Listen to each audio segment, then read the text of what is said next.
Good evening, everyone. It's a pleasure to see you all here, and thanks for coming and showing interest in this topic. And today's panel discussion is about equitable access to knowledge, and this panel discussion is part of the International Open Access Week activities that we have planned at IISc campus. And these events are conducted in collaboration with a few organizations like groups in and around IISc. DST Center for Policy Research, joining hands with the National Institute of Advanced Studies in Bangalore, NIAS, and we have Karnataka State Library Association on board for these activities, and J.R.D. Tata Library at IISc is a main partner in this week-long International Open Access Week activities. In addition to that, our newly created Science Policy Group. You could find the members here, and there is a help desk also to answer your queries about the group. So today's panel discussion will be moderated by Pranesh Prakash from Center for Internet and Society. He's a fellow there. Before he was a policy director, a founding member of that organization, which is Bangalore based. And just to give a brief introduction about his interest, he has a special interest in the convergence at the intersection of technology, culture, economics, law, and justice. His current works focuses on interrogating, promoting, and engaging with policymakers on the area of access to knowledge, openness, government open data, and freedom of expression and internet governance. Without further ado, because we are here to listen to them, so I hand it over to the moderator of this panel, Pranesh. He may start introducing the panelists, and then he'll continue the discussion. Yeah. Floor is yours, Prakash.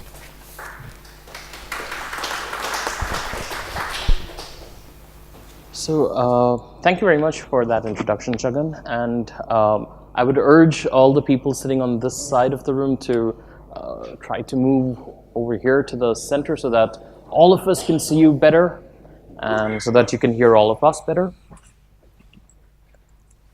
I'm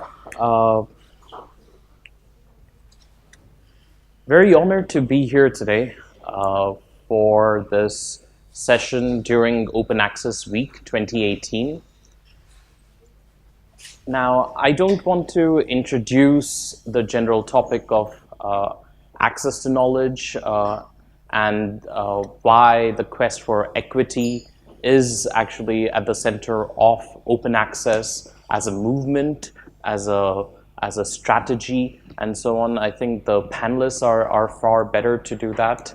And so all I would do is, as they start before their initial provocations, I will introduce them, and we are hoping to keep the panelists speaking to around 45 minutes or so, in order to leave ample time for audience interactions. So start noting all your questions and all your comments and so on while the panelists are speaking, and we will have plenty of time to carry on discussions. First off, it's my pleasure to introduce Carl Malamud, sitting here to my left. Carl is the president of public.resource.org. It's a non-governmental organization based in the US. He is credited with putting several large governmental databases on the internet for the first time, including the US patent database, and has fought for many years on other kinds of databases, including legal case databases, in which he recently had a victory just last week in court. He works actively in India, where he is engaged right now in a PIL to make Indian standards available to the public at no charge. And if you go to the public resource website, you'll already find a large number of the BIS standards on it right now. He's the author of 9 books, most recently Code Swaraj, co-authored with Dr. Sam Petroda. And Carl is also possibly the only person I know who would end up in a pub in Bangalore while reading a 1,000-page tome biography of Gandhi, as he did last week. So, off to you. Long press, aha. I do computers for a living, so I never read the manual. Thank you, Pranesh, for that introduction. I want to thank Professor Runachalam and Mr. Basha for inviting me and organizing the event today. So I'd like to talk about open access, and I think you can divide open access to scientific information, which is what I'm going to focus on, scientific journals, into two categories, which is going forward and looking back. So going forward, many journals are becoming open access. Even the large predatory publishers like Reed Elsevier are beginning to open up a little bit. They're realizing that open is the only way to go. But when we do research, we stand on the shoulders of giants, and you need the previous archive. And that's a huge problem. That's a big problem. I do some work at JNU, and I know that JNU spends more money accessing journal articles than they do on supporting all their graduate students combined. I know universities like Harvard have had to cut back on access to journals because the prices have gone up and up and up and up. It used to be they were sort of reasonable because they were small print runs and that was the only way to get them. But ironically enough, as the internet came into being, the prices started going up and the profit margins started going up. Reed Elsevier has a higher gross margin, 40%, than Google does. They are more profitable on scientific publishing. So I want to address the elephant in the room, which is that there is open access already to the journals that have been published, and that is a system called Sci-Hub. A young student, a Kazakh student, Alexandra Elbakian, put together Sci-Hub. She was in Kazakhstan. She was trying to do her research, like many people in India and China and Africa and the United States and the United Kingdom. She was unable to access the journals she needed, and she put together a system, which is a pirate system. It has 71.3 million PDF files on it. India is the second largest user of Sci-Hub. China is the largest. But the United States and the United Kingdom are in the top 10 as well. Now, I did a study on works of government. In the United States, if you are a federal employee, you are not entitled to copyright. And I had noticed that President Obama had published an article in the Harvard Law Review, and the Harvard Law Review was asserting copyright over that. It was a wishy-washy copyright, but it was very clear that you could not use this article without their permission. And so I did a study. I found 1.2 million journal articles by federal employees.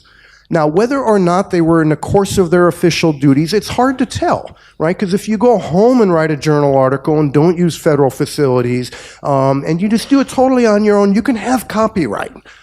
And so we pulled 10,000 of those articles out for manual examination. And what was very clear is almost all of them had a copyright assertion on them. Many of them were clearly in the course of their official duties. Many of them were behind paywalls, and we did this research at the University of North Carolina. Many of those articles were not accessible to students at the University of North Carolina. These were not obscure journals. These were mainstream journals by mainstream publishers. My point is that there's a lot of articles behind the paywall, in Sci-Hub, in the corporate sites, that don't have copyright, and yet they are being held hostage. There was a study at the University of Pennsylvania. Again, in the United States, you had to renew your copyright before 1963. And what they found is that very few journal publishers renewed their copyright. In other words, those journal articles are not under copyright. A lot of Sci-Hub is information that should be in the public domain. I find it ironic that information has become colonized, and it is especially ironic that it is UK corporations, that it is Reed Elsevier, Oxford, Cambridge, Francis and Taylor, as well as a lot of very rich scholarly societies that are holding knowledge hostage. It is ironic that scientists are the new indigo farmers, that they work with raw materials. Journals are the new railways, that you ship those materials to England. You then have to buy back those high-priced finished goods, and you have no choice. And to me, Sci-Hub is an unlicensed salt factory on the edge of the ocean of knowledge. This is not a situation that can keep going. Not only do individuals not have access, there is life-saving research that cannot be done today. Big data is the wave of the future. You go through large amounts of text and you look for, you do text mining, artificial intelligence. You cannot do big data today on the corpus of all scientific journals. You cannot go to Reed Elsevier, you cannot go to the publishers and say, listen, I have important research I would like to do, because they turn you down. People have asked. They said, let me have all your journal articles because I want to save lives, I want to advance knowledge. And they say, no, we have a contract you will need to sign, it'll cost a lot of money. I want to close by talking about something called the Essential Facilities Doctrine. This comes out of antitrust. Essential Facilities says that if there is a monopoly, and there is an abuse of monopoly power, there is some facility that is essential to doing things, and there is no physical reason that you have to preclude access. So if you're an electrical company, right, and there's a hospital out there and you're refusing to sell electricity to that hospital, that is the Essential Facilities Doctrine. I believe that publishers have become an essential facility, that they have abused their monopoly power, that there is a bottleneck, and that in particular big data research on the scholarly corpus is something that not only can be done, it should be done, and it would be legal to do it. And so that's the elephant in the room, is Sci-Hub, and I believe that's something that needs to be addressed. Thank you.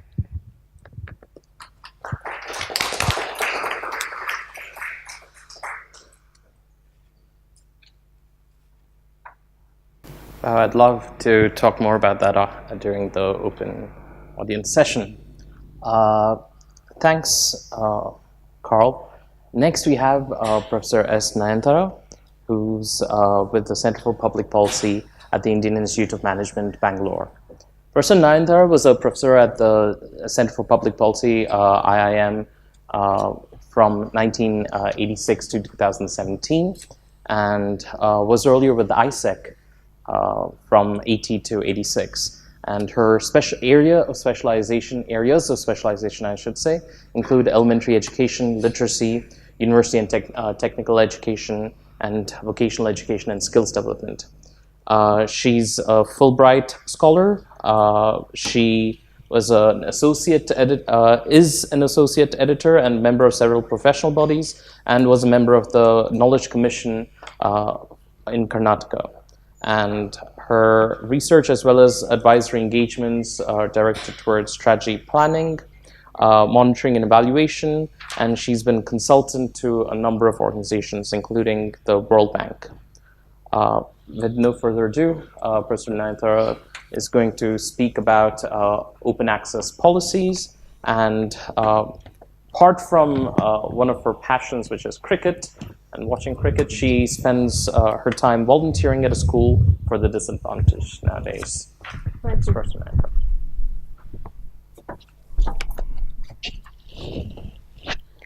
Good afternoon. At the outset, I would like to thank the organizers for giving me this opportunity to be here to share a few thoughts of mine on open access.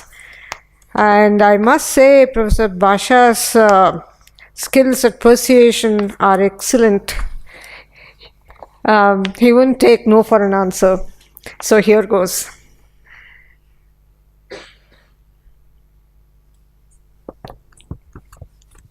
So we find that historically,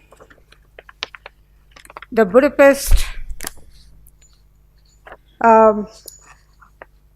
OA initiative has been, been there for a very long time, and the kinds of content and so many other things have been, been a public good so far as our country is concerned. As per the SJR, this is something which I think we should take note of. India ranks 9th. So our country ranks 9th as far as their ranking goes in the year 2016, producing about 13 lakh articles. However, we find that 82% of them are not,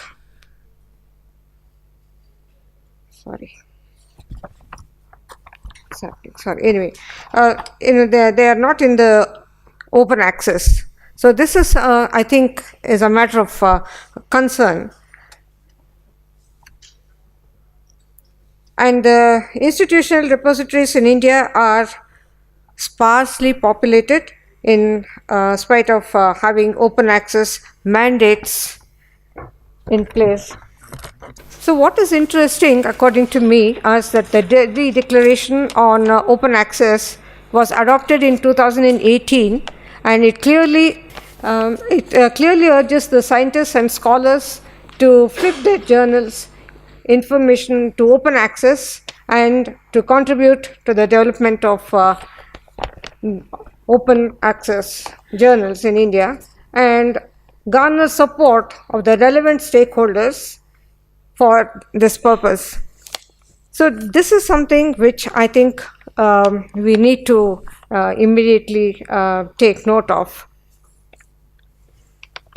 Well, I think the other speakers are going to talk at length about open access itself, but what I really thought was and important was for us to look at some of the issues which need to be discussed, debated, and see what needs to be done taking this OA further.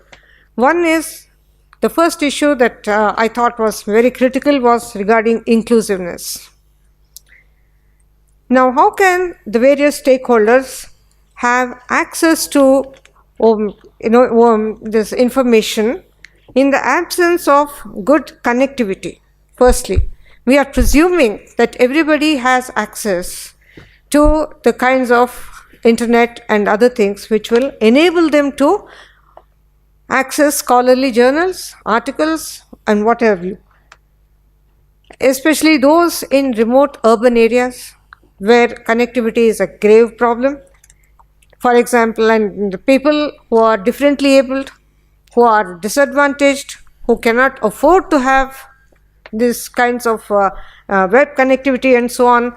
Now, how do we provide help to such people to enable them to access this kind of information? For example, we at IIMB are twice blessed, I must say, and highly privileged.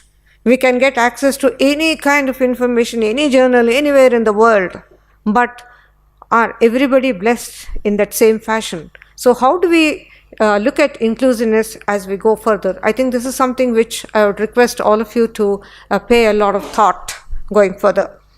Number two, what kinds of works can be part of OA? Should it be only, this research articles, scholarly material, or can government reports, documents, vast data, conference proceedings, etc., and statistical information be part of OA? Many a time there is this confidentiality clause. The government does not allow us to access information.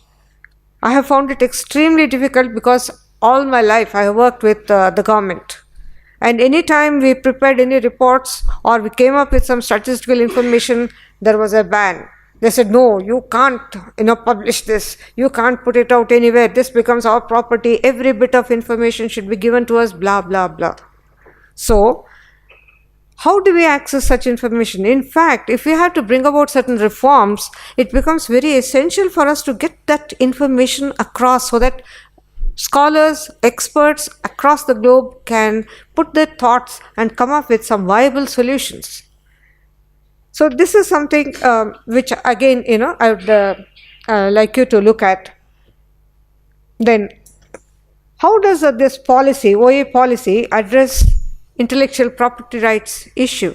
I think this is now becoming a very, very important question in everybody's mind. It involves a lot of legalities, legal issues. So how do we, address this question of IPR, the copyrights, and so on and so forth?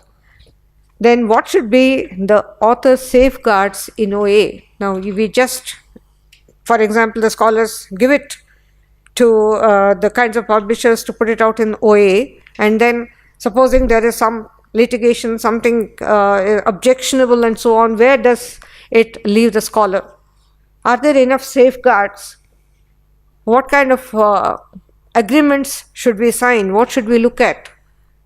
Instead of being novices in this direction, I think all of us need some kind of exposure, some kind of training, being educated about what it entails. So I just wanted to place these issues before you, and thank you so much.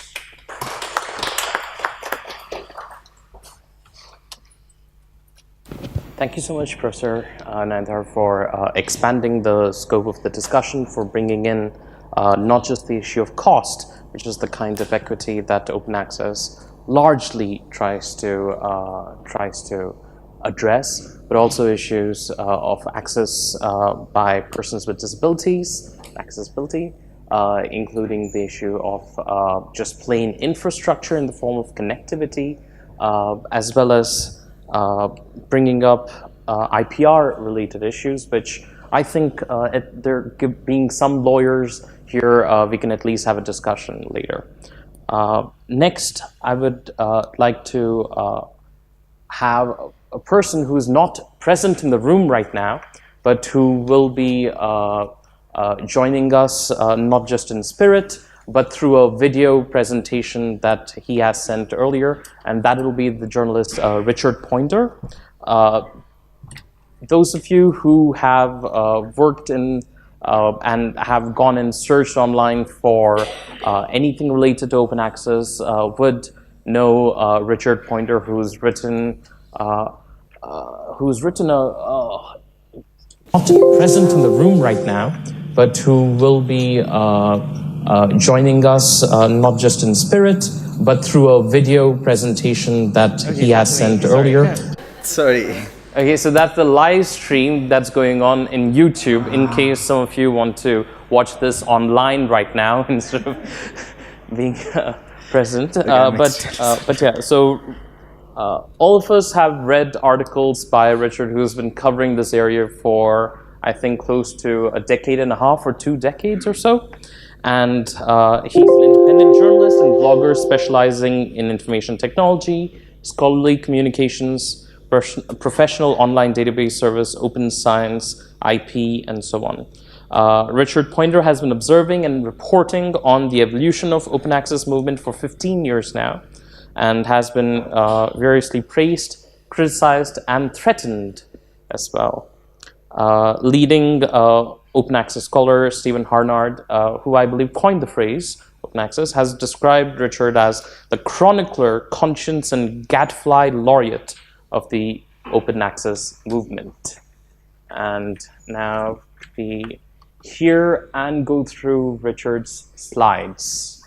Thank you for inviting me to give a presentation for Open Access Week on the topic of designing equitable foundations for open knowledge.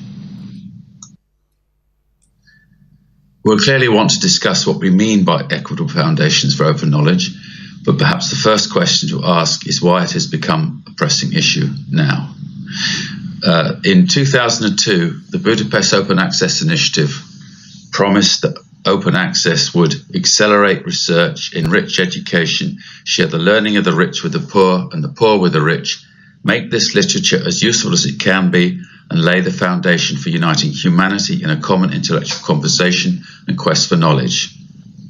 The question is that what we see today with open access?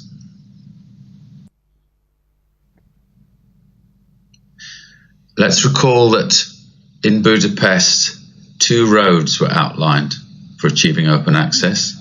The first was green open access, also known as self-archiving.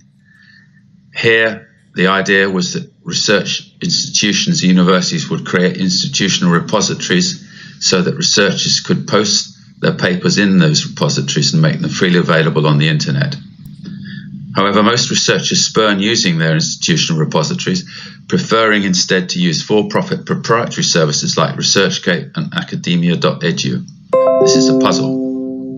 Meanwhile, publishers began imposing embargoes before self-archived papers could be made open access. As a result, we've seen ever more oppressive open access policies introduced by universities and research institutions and by funders, and yet still researchers generally ignore these policies, leaving librarians to do the depositing, if it takes place at all. The second road outlined at Budapest was gold open access, also known as open access publishing. Now, I know open access advocates will say that most open access journals do not charge an APC, but the reality is that most of the journals, open access journals that researchers want to publish in, do charge an article processing charge. So what we've seen is the rise of pay-to-publish article processing charges and the rise of predatory publishing. We've also seen the rise of hybrid open access and thus double dipping. Here I mean that in a hybrid journal, institutions carry on paying subscriptions, but when a researcher wants to make their paper open access in one of those hybrid journals, they have to pay an article processing charge. In short, the transition to open access is proving slow and very expensive. So where are we today? Open access want to dramatically speed up the transition to open access. They also want immediate open access with a CC BY license attached. For this reason, gold open access is generally preferred. But many researchers can't afford to pay APCs, not least those in the Global South. What this means is that paywalls are simply being replaced by publication walls. This obviously has implications for any kind of global conversation. Additionally, many researchers, especially non-scientists, dislike CC BY, not least those in the Global South. For this reason, last year we saw a number of Latin American organizations issue the Declaration of Mexico, which calls for CC BY NCSA to be the norm. We could also note that non-profit publishers and learned societies dislike both APCs and CC BY. They also believe that embargoes are necessary for their survival. Nevertheless, European research funders want to push ahead, and they've announced Plan S. The goal is that after the 1st of January 2020, scientific publications on the results from research funded by public grants provided by national and European research councils and funding bodies must be published in compliant open access journals or on compliant open access platforms. Now, I don't know what open access platforms is implied here, but if you look at the principles of Plan S, one tends to form the view that it might be difficult. These open access platforms won't be the route that most will take. Europe wants to see the rest of the world sign up to Plan S. In fact, unless most countries do sign up, it's likely that Plan S won't succeed. Plan S is controversial for a number of reasons, not least because it threatens to make pay-to-publish gold on open access the norm while banning hybrid OA. So what does this mean for the Global South? And what does it mean for academic freedom if 85% of the journals researchers currently use become non-compliant overnight? Global Young Academy issued a statement recently in which it suggested there were two possible outcomes to Plan S. One, a flourishing scientific and knowledge ecosystem. Two, a scientific dystopia. Given the time involved, that is 2020 is really quite close now, the second option, the second future seems more likely, to me at least. We might at this point want to go back to basics and ask what is the purpose of open access? Is it to solve the accessibility problem? In other words, make research available outside a paywall? That seems obvious, but we have to remember that a lot of people signed up to open access, especially librarians, because they saw it as a way of solving the affordability problem. That is, reducing the soaring cost of scholarly publishing, notably subscription big deals, which have become a monster. So we might want to ask, can both these problems be solved by open access? Can they be solved in a way that ensures less wealthy institutions and countries are included and enfranchised in the way that BOI promised? One might want to compare, for instance, the principles of Plan S alongside those of OCSD's NET's Open Science Manifesto and ask whether they're compatible. I'm not sure they are.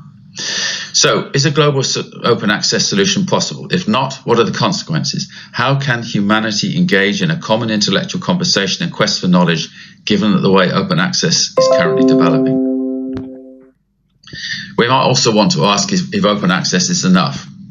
I say this because publishers anticipated the likely implications of open access for them some years ago, began moving upstream in the research lifecycle, developing large platforms and workflow solution products that some fear will lead to a different type of increasingly expensive lock-in to the subscription big deal that now dominates and is seen to be so pernicious, and thus lead to a new affordability problem. For this reason, we're seeing calls for open research infrastructures. The fear is that without open infrastructures, open access could become moot. Meanwhile, open access cannot address the problem of access to legacy paywall content, which will remain locked away for so long as the copyright in that content exists. It seems that in an open access world, there will be publishing costs in addition to access costs, which has clear implications for the Global South. So what should countries in the Global South do? I don't know. I don't have any answers. One development we are seeing is national licensing deals being signed with legacy publishers. In Uruguay, for instance, they've done this in order to create the Timbo portal. And in Egypt, we've seen the same thing with the Knowledge Bank. These national licensing deals are signed with legacy publishers to provide access to all their content. Moreover, this content is available not just to all the researchers in that country, but to every citizen. In effect, therefore, they do provide open access. And as time goes on and more research becomes open access, one could envisage the cost of these licensing deals falling, but who knows? The problem, however, is that in a pay-to-publish gold open access world, publication walls will remain. Once again, we have to wonder how the global conversation can take place if those in the Global South cannot afford to have to publish their own research.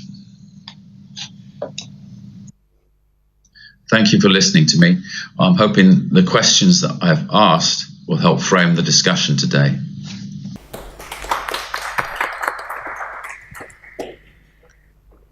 Excellent. So that presentation really got us into some of the nitty-gritties of the kinds of issues that we're facing today with open access.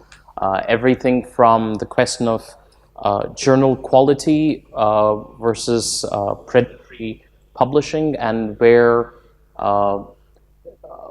the divide really lies between predatory publishing and other kinds of publishing. Some people reject even the label predatory publishing, to the kinds of questions on IP that Carl already raised about legacy material and how we have open access, and the question of APCs as well. Lots, I think, to think through, including, I think, I would like to bring up later the issue of preprint repositories, which wasn't addressed, and how that could also be one potential future. But before I raise those questions and invite the audience for theirs, let's hear from the next panelist. This is Professor Arul George Scaria, who is an assistant professor of law and co-director of the Center for Innovation, Intellectual Property and Competition at National Law University in Delhi. He's also an affiliate faculty with the Copyright X program run by the Harvard Law School.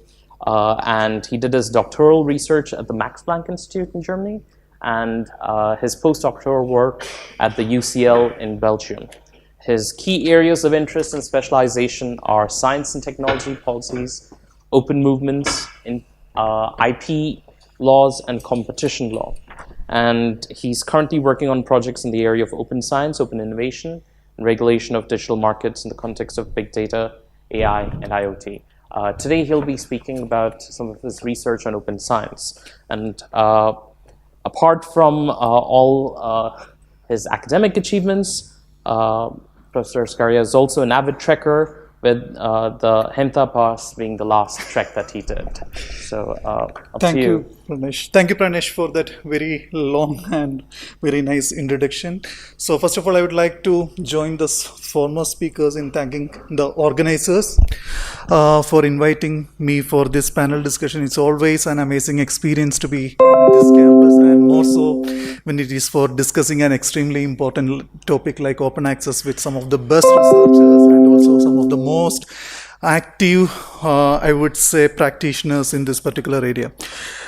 I would also like to thank the former speakers for flagging out some of the most important issues that we need to address in this regard. And maybe I should start from one of the questions where I think Richard was ending his presentation. So that is, what should the countries in the global south do? And I would slightly reverse that question and ask ourselves, are we as a country doing enough in this particular area? Are we actually looking at the serious issues that might have to be looked at in the broader context of the open access movement? So in my presentation also, I don't have many answers, but I thought there are some questions that we might want to ask as we move ahead with this particular movement. So one of the basic questions, which I think is not just limited to open access, but basically limited to the production and consumption of science, is whether the current ecosystem is inclusive and equitable. And as we all know, unfortunately, that's not the case with the current ecosystem of production of science, because if you look at the current system, we will see that there are many kinds of biases that are existing. For example, there are serious biases existing against women. One example which I have put here is with regard to the possibility of women getting a grant application success. The other example could be their own chance of getting promotion in their career. Even more would be the issue of getting their work published in a reputed journal. So there are different kinds of bias existing in that area. Another thing which I guess many people have been highlighting in the last week is something which we all should be really ashamed of. In the history of Nobel Prize, has there been even one instance where a black scientist has been awarded Nobel Prize? Unfortunately, no. Of course, there have been some in the area of peace and literature. I think even that is coming only to around, 13 or so out of the total 900 that has been granted. And isn't it a matter of shame for us that we are not seeing a Nobel laureate in that direction? Of course, when we look at India, we might even encounter other more complex issues like caste-based or religion-based discrimination. But of course, things doesn't end there.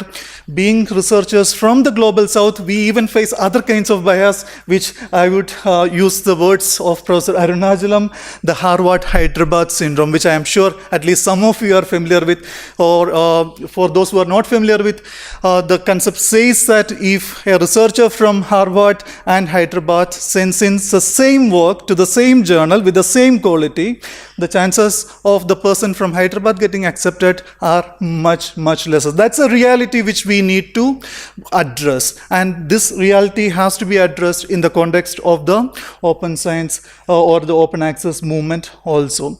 So in this context, we need to ask ourselves whether we as a country or we as researchers are doing enough. And I would like to present some data, which of course is disappointing and which was collected through a survey which we conducted as part of the Open Science project at the Center for Innovation, IP and Competition at National Law University, Delhi. So I don't want to go to the methodological details. You can actually search for this report online and you will have the complete report as well as the complete data set. But I would like to highlight some of the data from this particular report. So, not surprisingly, most of the respondents in our survey said that they use publications as well as data which are available in the public. But when it comes to sharing their publications, as you can see here, only 36% of those people who access publications which are available in public shared their publications. When it came to data, it went even down and only around 32% shared their data. If you look at the way people are sharing, at least in the case of our respondents, as you can see here, only around 35% of the respondents said they will be sharing the publications through open access repositories. And when it came to data, only around 8.41% said they will be sharing their data through open access repository. With regard to data, as you can see, most of the people wanted to share the data only with their team, which means people want to retain their exclusivity. And is that something which we should promote? That's something which we need to ask ourselves. With regard to the factors that dissuade people from sharing their publication through open access modes, we could see that article processing charges, which Richard highlighted during his presentation, and also which has been highlighted by the works of Madan and Professor Arunachalam, plays a major role. So interestingly, it says that at least some people do not want to pay article processing charges, whereas at least a substantial segment is also unable to pay article processing charges. And as research was rightly pointing out, many of the researchers from the global south will not be able to pay the article processing charge. And so if you are going in that direction in the open access movement, unfortunately we will be further calibrating the exclusion which is currently existing. And when it comes to the factors discouraging sharing of data through open access modes, as you can see here, the most important factor which has been highlighted is people are saying they can share the data only when all the potential research on that particular data set is completed. And as everyone who is sitting in this room would agree, there is no phase in the life of a researcher wherein they would feel that all the potential research is over. So that means they will keep the data set for their lifetime. Do we really want to promote that, particularly for public funded research? This is something again we need to ask ourselves. We also discussed, Pranesh briefly touched on the issue of access of the materials for people with disabilities. So we also tried to inquire whether the institutions are trying to take measures for making the information accessible for people with disability. And as you can see here, the vast majority said they don't know, which clearly indicates that the institution is not taking any specific measures. And when we also asked what kind of facilities are available, as you can see here, while things like ramp facilities have got better, maybe thanks to different legislation that are in place, things like audiobooks and braille textbooks are provided only by very few institutions. Again, this is something which is clearly excluding people with disabilities from the knowledge generation process. This is also something which we should ask ourselves whether we should promote such an approach.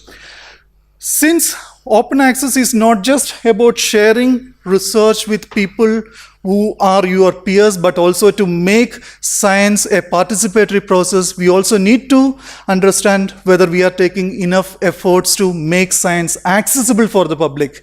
So in this particular regard, again, we tried to ask the researchers whether they used to share simplified version of their research. And unfortunately, as you can see here, the vast majority said they never or rarely shared their research in simplified versions. India is a multilingual country with more than 22 official languages, so we also tried to ask them whether they used to at least provide a translated version of their major findings. And as you can see here, most of the researchers never ever shared. Of course, we as researchers have serious disrespect for informal science, but by excluding also the communication of science to people in their language, we are completely eliminating their participation in the scientific research process. Again, this is something which we need to ask ourselves in this particular open access week. The last question which I would also like to highlight is something Professor Tara was trying to highlight during her presentation. Many times, or in most of the discussions on open access, people are taking it for granted that everyone has really good access to internet. Unfortunately, that may not be the case in most of the countries in the global south. So when we talk about open access or open movement, if you really want to make it inclusive, if you really want to make it equitable, we also need to discuss about the different steps that can enable the open access movement in the offline context. This might include strengthening the library network and maybe introducing more activities like the open day at IISc. Of course, IISc is an exception there. And for example, in the case of law schools, I don't know even a single law school having an open day. So we might have to also think about such measures if we really want to make the open access movement really inclusive and equitable. So these are just some of my initial remarks, and I really look forward to the discussions. Thank you.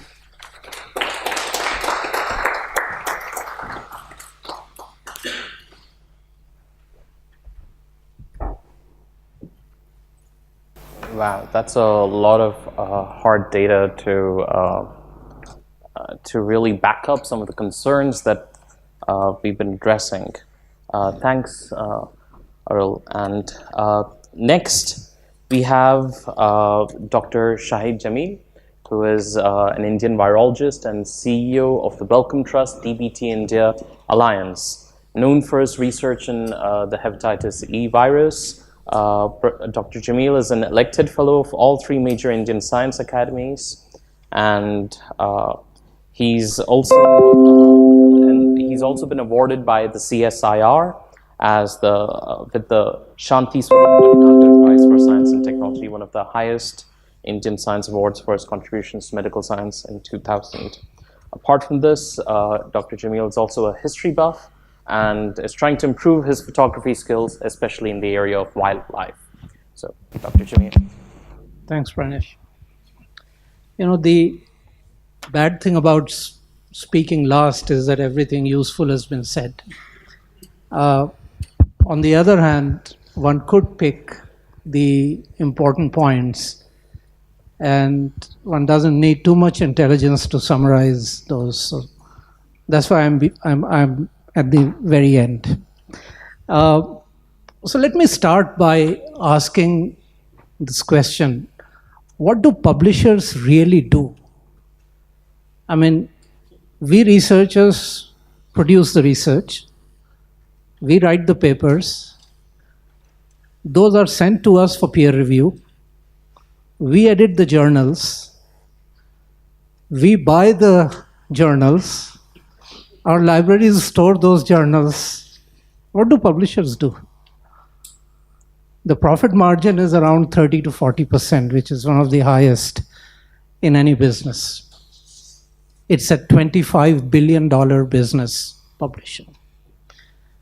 So I think that's where all of us are coming from. The second point I want to touch upon is that public funding of research demands that the public should know about the research. That's not just open access, but that also places a lot of responsibility on us as scientists to not just sit in our ivory towers, but go out and communicate our science to the public, which very few of us actually do. And Arul touched upon lay summaries. How many of us have really gone out to explain what this very technical paper says in terms of a lay summary? So it's this whole attitude that what I am doing is so important that nobody can and nobody should understand it. And it's really a self-defeating exercise, because science, at least in India, is supported largely with public money. And unless the public understands what we do, the public will not support it for very long. And slowly you see that happening. Slowly you see that public money for research is getting less and less. So that's something else that we should be thinking about. Richard's slide presentation and his talk very clearly laid out the two open access models, the green open access and the gold open access. Arun, it was about 2015 that DBT and DST set up the policy, around 2015. So India's policy is a green open access policy. DBT set up a committee to provide a report, and on that basis, DBT and DST both came out with a declaration that they would support green open access, which means that institutions need to have repositories, and any paper that has been accepted should be deposited in those repositories, and then search engines would pick those papers and they would become largely open access. The question is, how many institutions in India have actually followed that process? So I asked this question to Arun about an hour back, and he already produced the data on that. And the data is that 20 DBT institutions have repositories, 12 institutions have contributed papers in that repository. A total of 3,810 papers are available in institutional repositories, out of which the National Institute for Plant Genome Research in New Delhi with 877 papers is the highest. pretty pathetic score. So how should we improve it? I think having a policy is very good, but implementing that policy, enforcing that policy is equally important. So to starters, I would say that if DBT and DST have the stated policy, they should at least go to their own autonomous institutions and say, look guys, unless you have a repository, your next year's money is not going to come. It's very simple. That's what works. When you send me an annual report, send me data on how many papers your people have published and how many of those have been uploaded in your institutional repository. Something very simple to do, unfortunately, hasn't been done. And in the same line, I wonder how many papers from IISc go into an institutional repository. I'm sure IISc has a repository, but I wonder what percent of papers that, right. But again, what percent of papers go in the repository is something that some of you who are curious may want to check. So the next point I would come to is what we follow at the Wellcome Trust DBT India Alliance, or India Alliance for short. We follow Gold Open Access. We are guilty of allowing the double dipping. Yet from where we come from is that we want to make information open access. We work in the same environment which everyone does. So, but on the other hand, we do promote open access to information. And that's why we pay our fellows to make their papers open access. I mean, you can say that's good, that's bad, that's elitist, that's this, that, whatever, but that's how it is. Question is, why do we do that? We do it because, for all the same reasons, we want to make information available, we want to become more exclusive. More inclusive. And making papers open access is not the only inclusive thing that we do. I mean, we do many other things. For example, the science communication workshops where we take science to the public. We do ask our fellows to write lay summaries of their work. When they come to the fellows meeting, they don't just write a technical abstract, but they also write a lay abstract. So those things we do. Another important thing is this whole issue of women in science and the leaky pipeline that we have been talking about. And we are the only funding agency in the country that actually extends the grant at full cost for a year if one of our fellows goes on maternity leave. So these are the kinds of provisions we have to bring in inclusivity, to bring in, to promote people, build their careers, and I hope that other funding agencies would follow these. Wellcome Open has come up as a very interesting publishing platform. We became members of Wellcome Open very recently, and I was just going through it today, and I can see almost a dozen papers by India Alliance Fellows already up on Wellcome Open. And this is a completely open platform where you write your paper and you put it in. You suggest the reviewers, all the reviews are open, all the rebuttals are open, everything is open, all the data is open. As far as compliance goes, yes, we do seek reports from our fellows at the end of the year. What have they published? Have they made it open access? We have now become members of EuroPMC, so we are also asking our fellows to upload their papers on EuroPMC, so they are now equally accessible. So in the end, I would say that I think for any of this to be successful, thinking has to change. Individual thinking as well as institutional thinking has to change.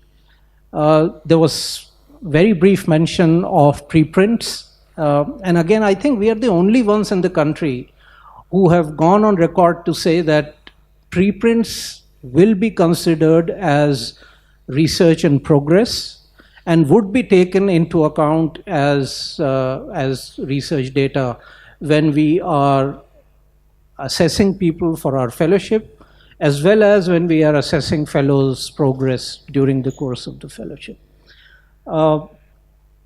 So, institutions need to step up and use similar provisions, and not just say that, if you have not published 5 papers in impact factor 5 or above, don't apply to us. This is still happening in India. Advertisements are actually coming out saying, if you have not published so many papers and so much impact factor, don't apply to us. Those things need to disappear.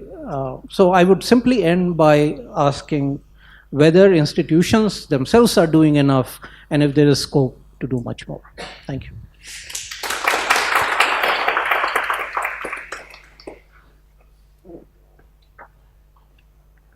Thank you so much, Dr. Jameel. I think a large number of issues have been raised, and we have overshot our time slightly, but I believe we still have around 30 minutes for discussions. And I'd just like to quickly lay out some of the issues that came up on the question of equity and open access, issues of gender, issues of money, infrastructure, came up, internet access, language, accessibility for persons with disabilities, knowledge and specialization and the asymmetry of these, as well as the asymmetry between the global north and the global south, not just in terms of infrastructure and money, but also in terms of influence in a way also came up. So that's a very many different kinds of asymmetries to consider, to think about how do we bridge these and how do we lessen these and how do we make things more equitable. A few legal questions came up. The question about government copyright, which in the US, there is no government copyright, or there isn't, at least in theory, and sometimes it has to be fought in courts to establish that there is no government copyright. It's all in the public domain. But in India, we do have government copyright. So the government does have copyright over works that it funds, over the works of its employees done in the course of their government employment, and so on.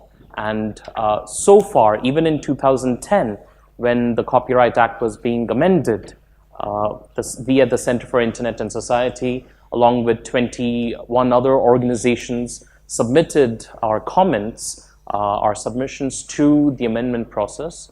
And one of the suggestions was to actually do away with government copyright by having a very large exception to the use of copyrighted material, and say that under most circumstances, most citizens should be able to use works that they have funded through their tax money. And yet that amendment was not accepted by the government, and without any reasons being given. The question of legality of preprint repositories comes up once in a while, and I think there ought to be some amount of clarity in the research amongst researchers on that question, which, given that it comes up frequently, there isn't any clarity. The question of one other question that has some legal angle to it is the question of weeding out the kinds of journals that misrepresent their processes, that say that we provide peer review, whereas without doing any kind of peer review. And there was an expose of one such journal just last week in India. And so how do we tackle these kinds of journals which misrepresent what they do to researchers? And other questions of utility of open access, such as the inability to simply explain what does the research show to journalists. Right now, this is not, let me express that differently. This isn't an inability on the part of researchers, but rather sometimes the unwillingness and sometimes the lack of institutional capacity, because in many places you have science communication people working alongside scientists, but in many institutions in India, those kinds of offices just aren't present. Is the data available for verification of the results? Are the data published?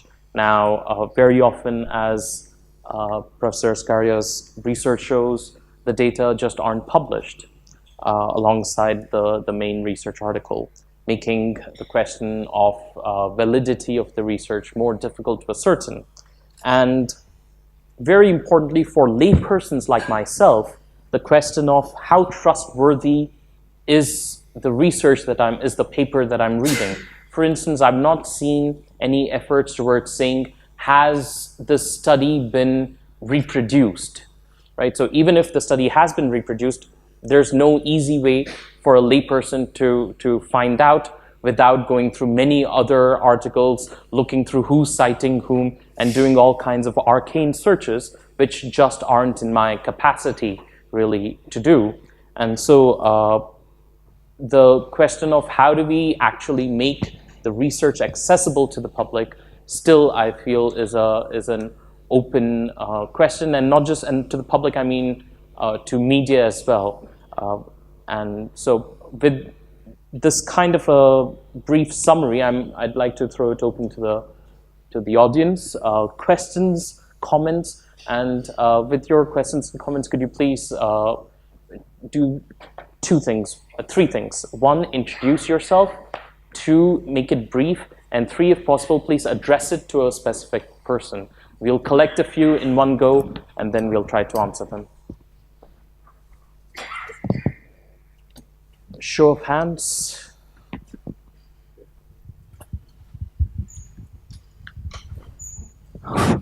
My question is to both Professor Shahid and Professor Arul.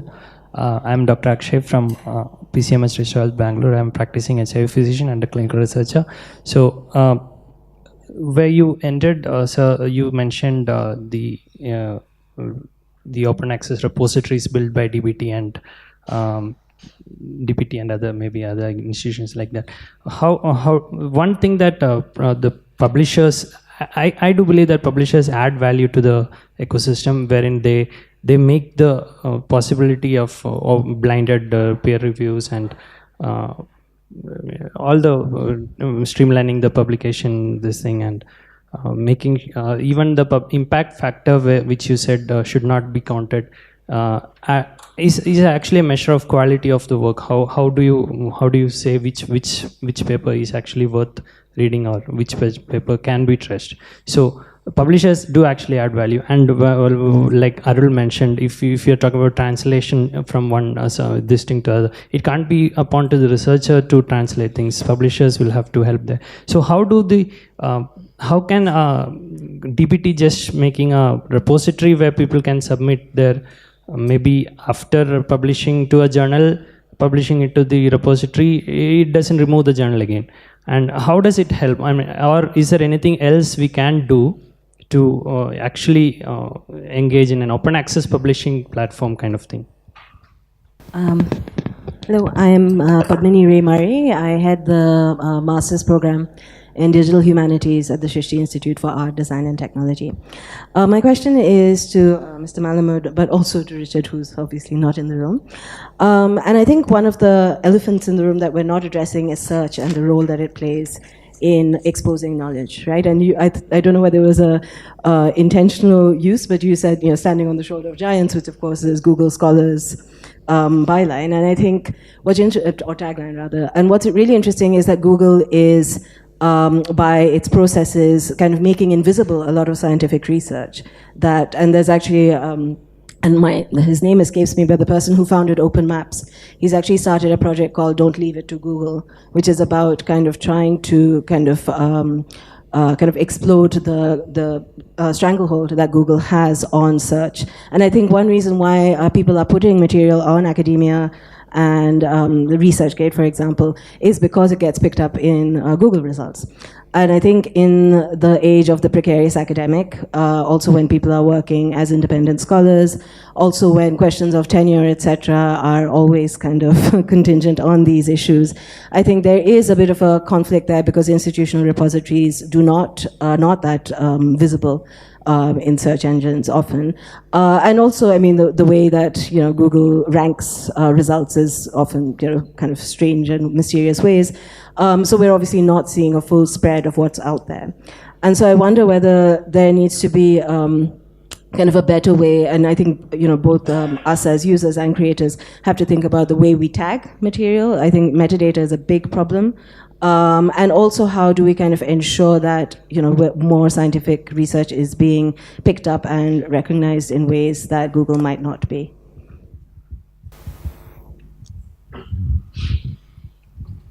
Yeah, I'm Sai Baba from National Institute for Advanced Studies here.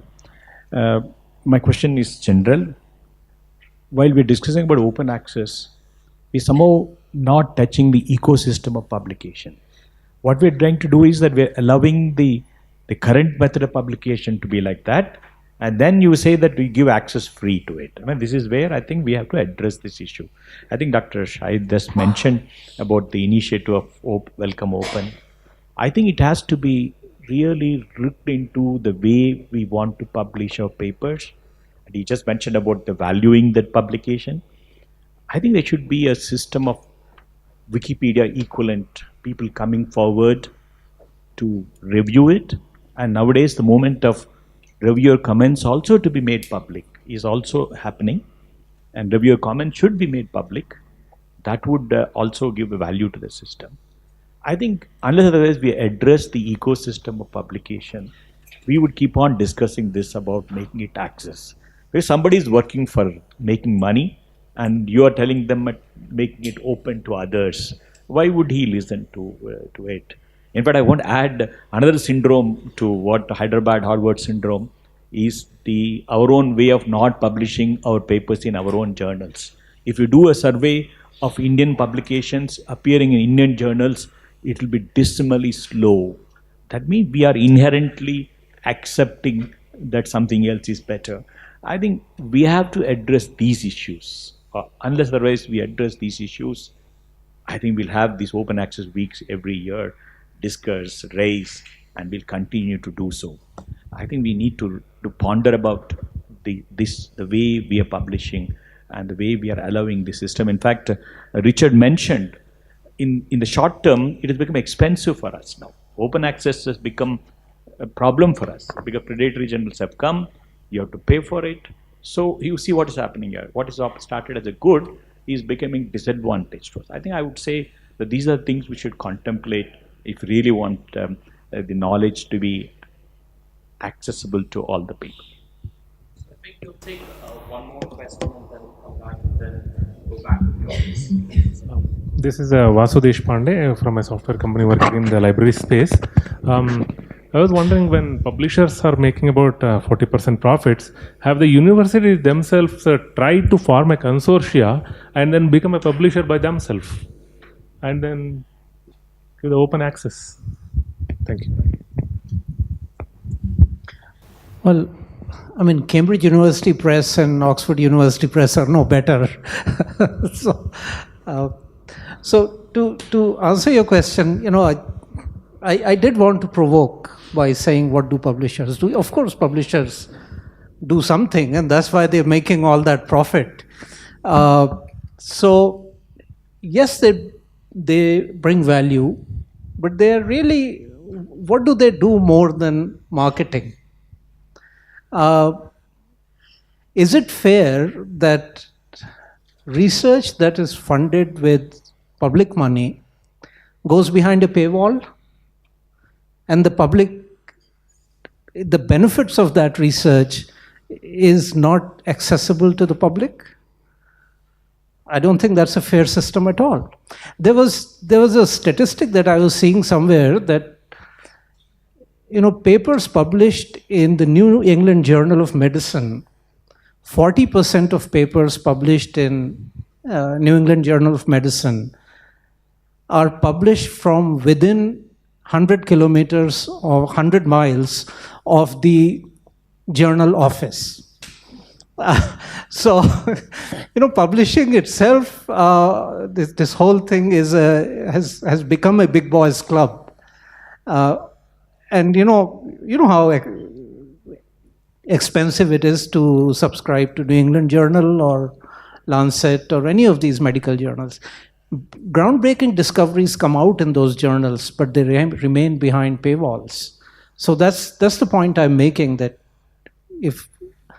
whether it's money from NIH in US, which is public money, or it's money from the Ministry of Health in India or DBT or DST, it's public money. So if information goes behind paywalls, it helps no one. Right now, that's the acceptable model, and publishers bring value. But tomorrow, there may be an alternate model. And I think that's why we are here, we are discussing that.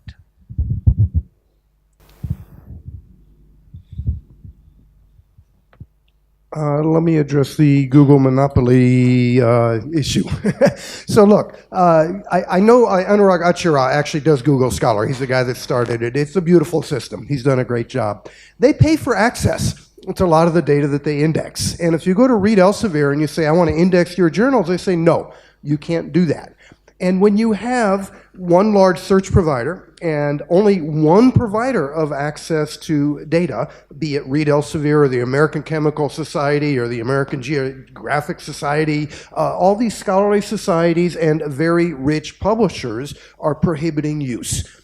And when you have that, you're going to only have one style of indexing, and you're going to have biased results. Bulk data should be available.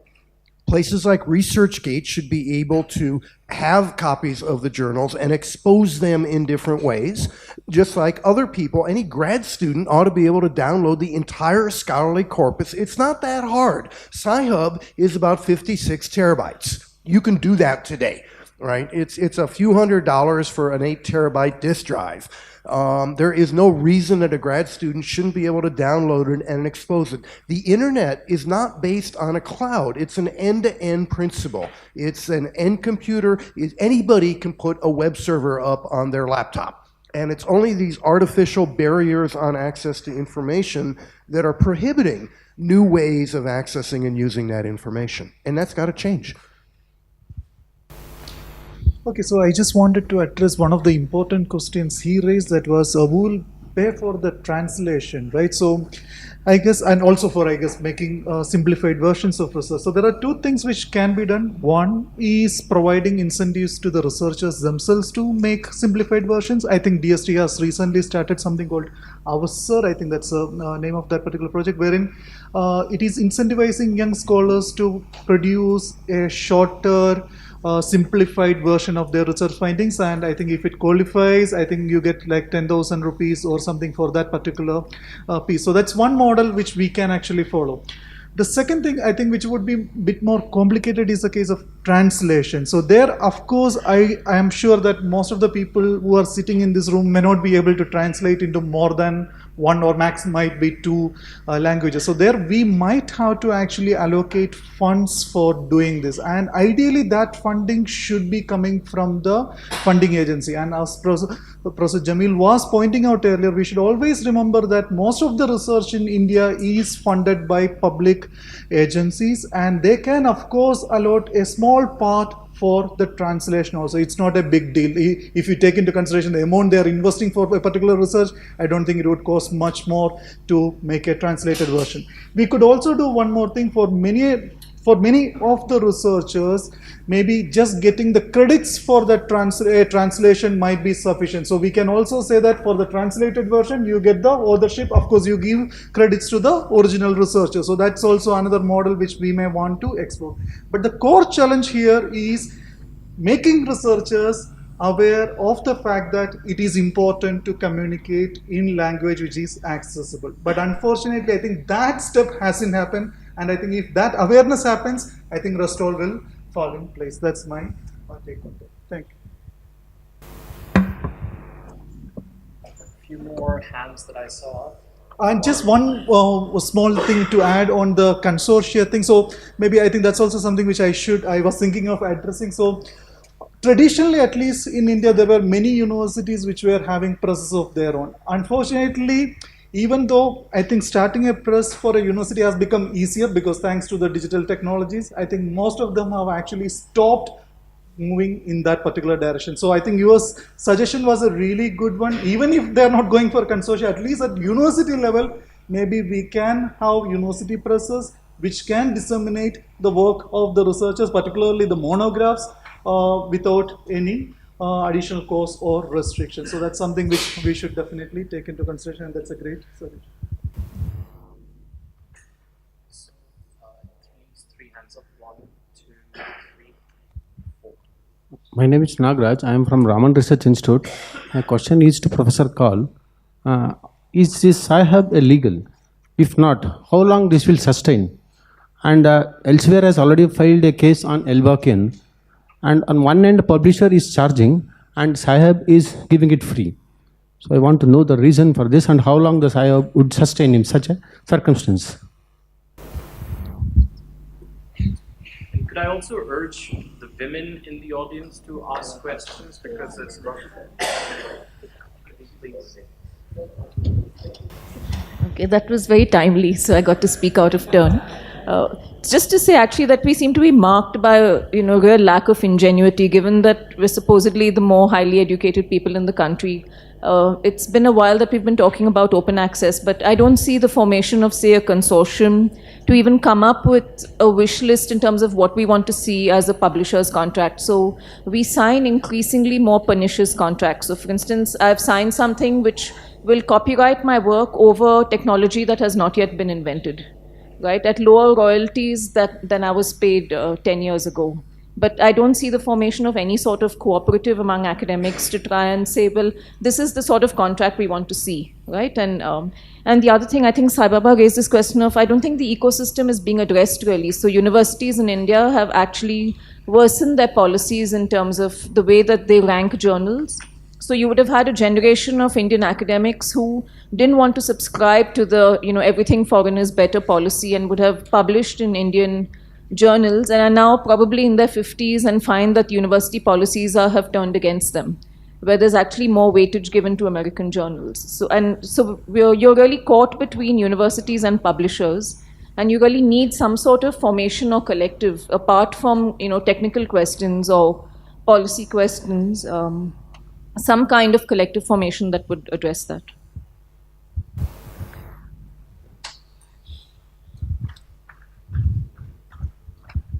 Question is to Professor Jameel. You mentioned this Welcome Open. Is that a journal? Yeah.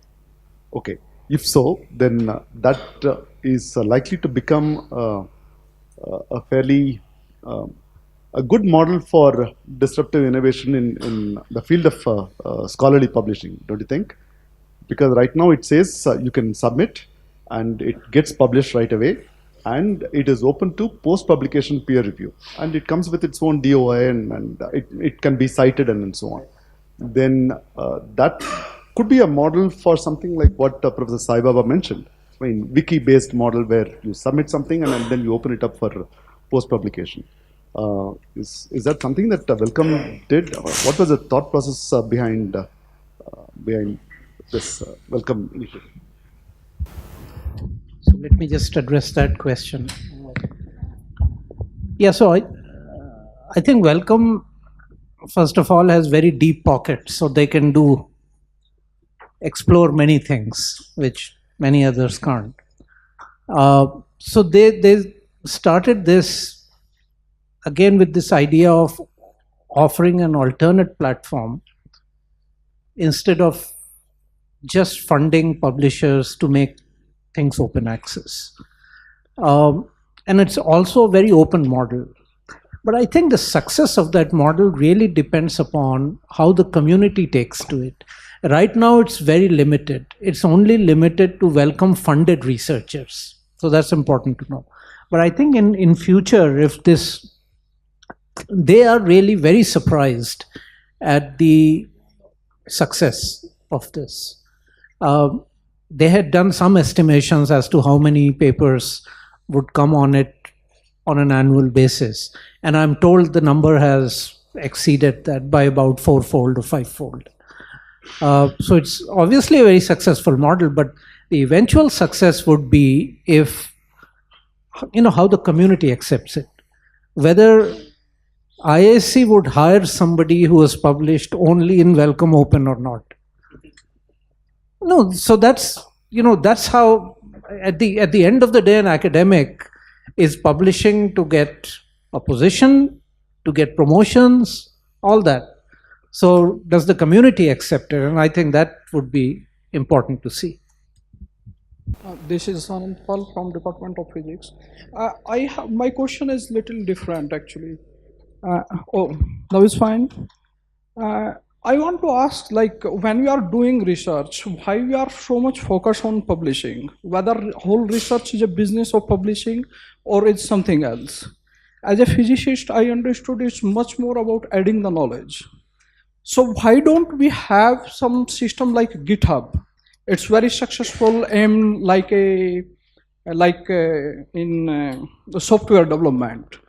And it's direct to give you evaluation also. Like if you recognize one problem, and I'm working on superconductivity, and 100 institute or 50 labs in India working on same sample. So point is that, and they are producing the same data. Sorry, I will sit and then I will continue my question. So point is that 50 labs doing the same measurement, producing the same result. Same result in some different journals, and they all are funded by public money. If you have something like a GitHub where you define the problem, everyone who contribute in this to development to solve this problem and to adding something knowledge, it would be directly evaluated by public and directly evaluated by researcher there. Because if we go to GitHub and like stake exchange and all those things, is easy to evaluate. That problem, like Professor Shahid Jameel asks now only whether IISc hire someone who publish in Welcome Journal, that will be solved there. But that's my question, why we are so much focused on this thing, why we are not going, okay, we recognize some problem, when DST or DBT fund some research, and then they put some thread and there everything can be added and everyone can read that. And it's good for new researcher also to identify the problem where he are interested and he can contribute. Sorry if I'm too long.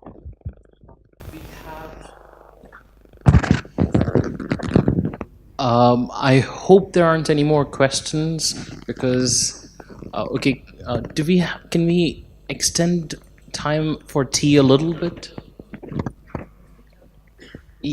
Yes. So can we extend tea by 10 minutes? 10 minutes is okay. For you as well, like for everyone? Okay. So in that case, let's quickly pick up these two questions and then we'll have a closing round of comments by the speakers. Good evening, everyone. My name is Kripa Shankar. I am the second year MTech research student from IISc. So I have recently joined the research community. So my question is that I agree that these publishers are charging us money, but they are also aren't they also giving back to the society? I mean, they are sponsoring the conferences, they are organizing the summer school for the people, new students to get introduced. Are we looking at only one side of the coin, that they are only charging the money, and it is said that we are publishing the results, we are buying our own research?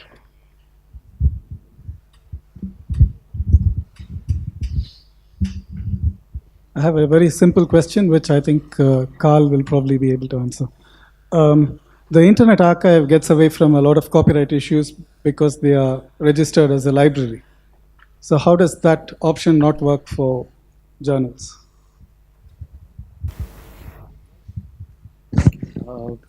Excellent. Thank you for the questions. Now, final round of comments from the speakers. Okay, so very quickly on the library thing, yes, libraries can make information available. Under Indian copyright law, if a teacher provides a student material in the course of their instruction, copyright does not apply.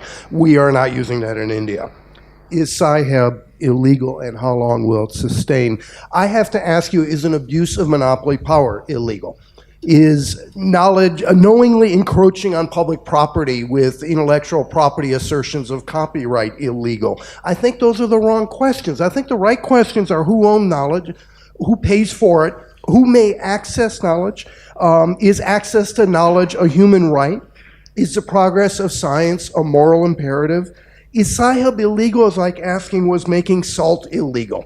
Yeah, it was illegal to make salt, but it turned out it was right. Will Sci-Hub sustain itself? I don't know. Will we have universal access to human knowledge in our generation? I think that's up to us. We just have to make it happen. So I just wanted to answer one of the questions, very important question she raised, that is, how do we address the issue of the restrictions which are seen in many of the contracts? Particularly, I think she highlighted one very common thing which we can see in the publisher contracts, that is assignment to even to technologies or technological platforms which are not in existence at the time of the contract. So thanks to the efforts, I would say, from the composers, in 2012, we made an amendment and we very clearly included in the Copyright Act that such kind of assignment shall be void. So that kind of assignment is not at all a valid assignment under the Indian Copyright Act. But the problem is we are still seeing many contracts like that within the film industry and also outside. And how do we address that particular issue? There, I do have a feeling that maybe instead of consortium, I think there is one set of people who can actually play a very important role there, that is the librarians in this country. If I understand correctly, in the US, what makes things really different is the role librarians in each of the universities play in communicating what is permitted under copyright law and what is not permitted under copyright law, particularly your rights as a user under copyright law, the fair use rights or whatever we call it.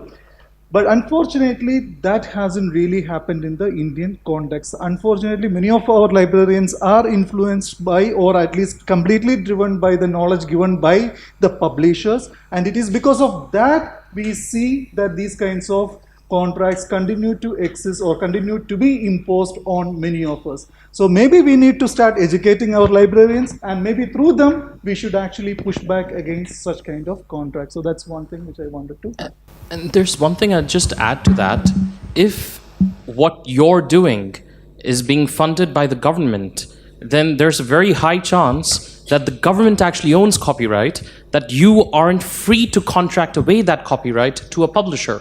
So you might, you can't give away something that isn't yours in the first place. So many of these copyrights that foreign publications and even Indian publishers, have been entering into with Indian researchers actually need to be investigated to see whether they have any legal standing in the first place. Sorry, just had to add that. I would like to endorse what Arul was saying. I think just like most cases, I'm not trying to generalize, but like with the doctors, the medical, what do you call it?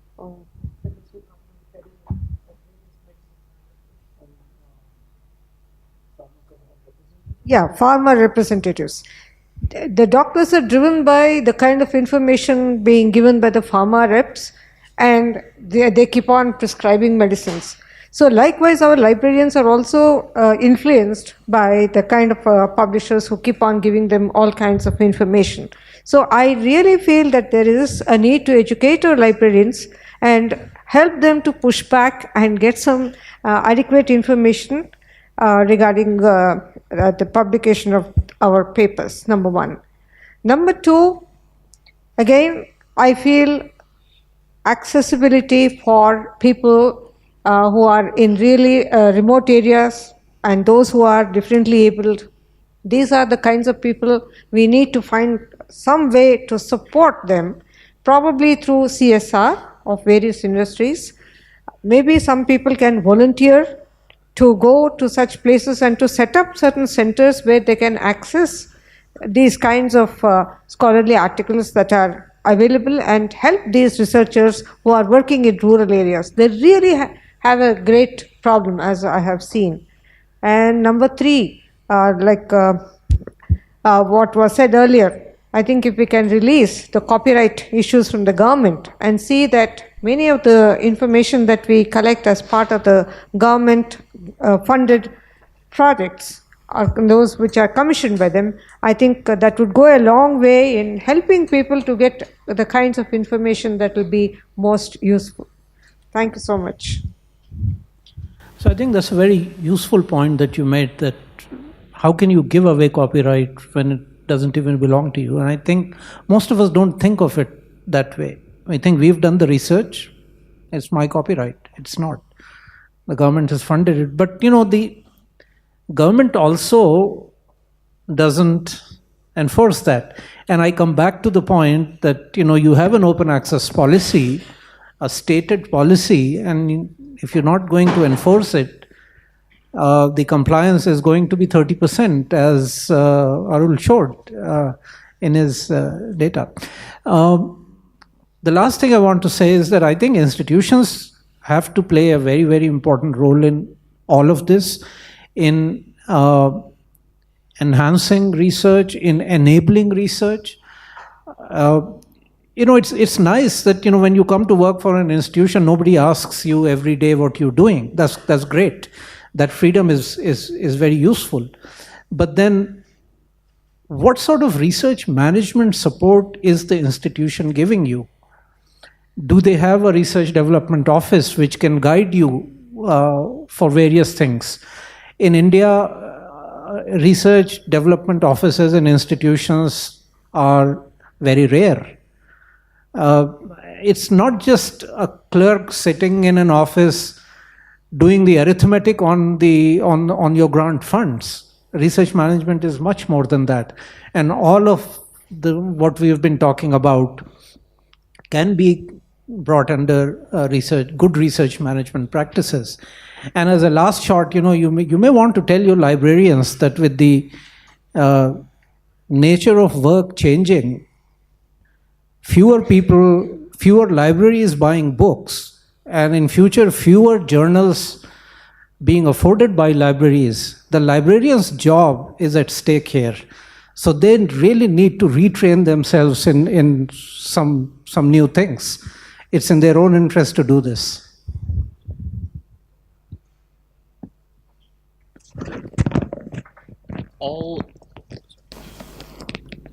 Thank you so much. All that's left for me to do is to thank the panelists once again for really enlightening us on this subject, including Richard Poynder, who can't hear me thanking him.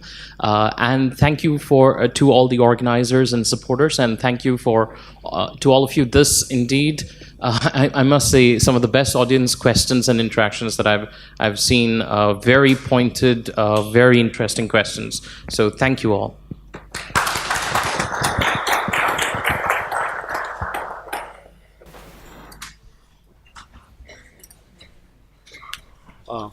Excuse me, just a formal word of thanks, very brief. It is my pleasant duty to thank all our colleagues in CPR, especially Shagun Basha and Shambhavi and Obalesh for doing all the work. And I would like to thank our guru and guiding spirit, Professor Arunachalam, for being here today and guiding us through this process of the celebration of Open Access Week at the Institute. I would also like to thank our librarian, Dr. Anand Bhairappa, and his colleagues, especially Francis Jaykant, who are all involved in this celebration. They will also be conducting a workshop for librarians this Friday. And with that very brief word of thanks, I will stop now, and I would like to invite you all to the high tea across the hall. Thank you.